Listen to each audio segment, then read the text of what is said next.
আসসালামু আলাইকুম ওয়া রাহমাতুল্লাহি ওয়া বারাকাতুহু।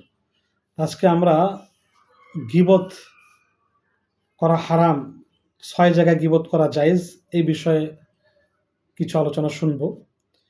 গীবত করা সম্পূর্ণ হারাম। কোরআনে কারিমে আল্লাহ পাক ইরশাদ করেন, ওয়ালা ইয়াগতাব বা'দুকুম বা'দা, তোমরা একে অপরের গীবত করো না।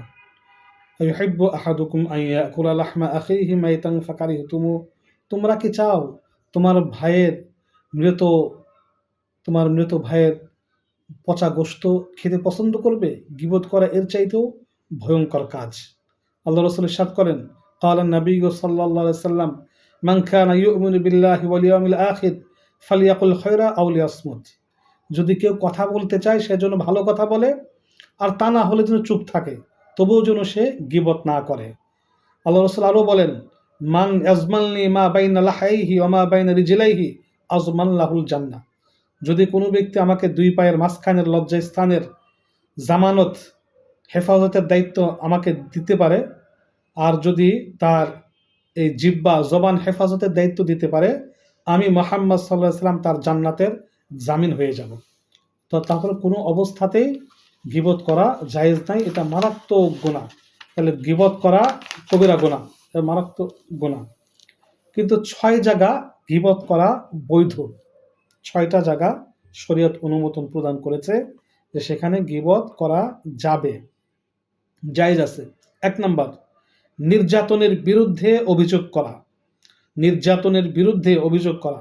নির্যাতিত ব্যক্তির জন্য জায়েজ আছে যে সে রাষ্ট্রনায়ক ও বিচারপতি বা প্রমুখগণ যারা অত্যাচারীকে শাস্তি দিয়ে তার হক প্রতিষ্ঠা করতে সক্ষম, তাদের নিকট তার প্রতি কৃত নির্যাতনের বিরুদ্ধে অভিযোগ করবে, নাম বলে অভিযোগ করবে।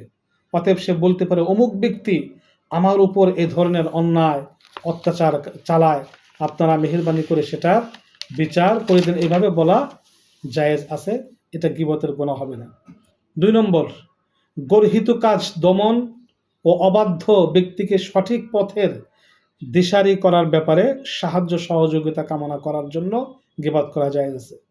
সুতরাং যার সম্পর্কে আশা রাখে যে সে গর্হিত কাজ দমনে সক্ষম, তাকে বলবে, অমুক এই ধরনের কাজ করছে, আপনি তাকে ধমক দিন অথবা অনুরূপ কিছু করার জন্য পরামর্শ দিবে।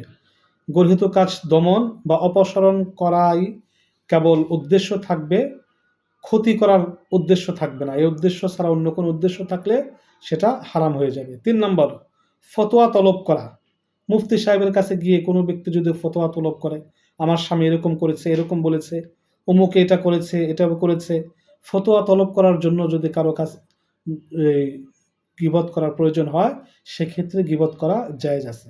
৪ নম্বর, মুসলমানদেরকে অনিষ্টকর কাজ থেকে সতর্ক করা এবং সুদোপদেশ দেওয়া এর জন্য গীবত করা জায়েজ আছে। কারো দোষ ত্রুটি থেকে মুসলিমদের বাঁচানোর জন্য কারো বিরুদ্ধে গীবত করা জায়েজ আছে। ৫ নম্বর, কেউ প্রকাশ্যে কোনো পাপ বা বেদাতি কাজ, যেমন প্রকাশ্যে মদ পান করা, লোকের প্রতি অন্যায় করে, জোরপূর্বক কর আদায় করে, চাঁদা আদায় করে, অন্যায়ভাবে কারো মাল ধন সম্পদ হরণ করে, বাতিল না হক কাজের নেতৃত্ব দেয়, এরকম যদি করে তাহলে ওই রকম ব্যক্তির নাম বলে গীবত করা জায়েজ আছে। ৬ নম্বর, পরিচয় দেওয়া। হয়তো কাউকে পরিচয় দেওয়া প্রয়োজন যদি হয়, হয়তো বিয়ে শাদী করার জন্য আসছে, সে একটা গোপন দোষ করছে, সে দোষটা তার ব্যাপারে ফাঁস করে দেওয়া বা পরিচয় করে দেওয়া জায়েজ আছে। যেমন সে রাতকানা, খোরা, বধির, দৃষ্টিহীন, টেরা ইত্যাদি উপাধি দ্বারা তার পরিচয় দেওয়া জায়েজ আছে, এই শর্তে যে যেন তার অসম্মান করার উদ্দেশ্য না থাকে। এভাবে পরিচয় দেওয়া জায়েজ হওয়া সত্ত্বেও সম্ভব হলেও অন্য কিছু দ্বারা পরিচয় দেওয়াটাই উত্তম। তাহলে এই ৬ জায়গা গীবত বৈধ, জায়েজ আছে, তাও দ্বীনের উদ্দেশ্যে। এটা উদ্দেশ্য ছাড়া এই ৬ জায়গা অন্য কোনো উদ্দেশ্য নিয়ে গীবত করা জায়েজ নাই। সুতরাং এই ৬ জায়গায় গীবত বৈধ, আর সমস্ত গীবত অবৈধ। সুতরাং সমস্ত গীবত থেকে আমরা বিরত থাকব। আমিন।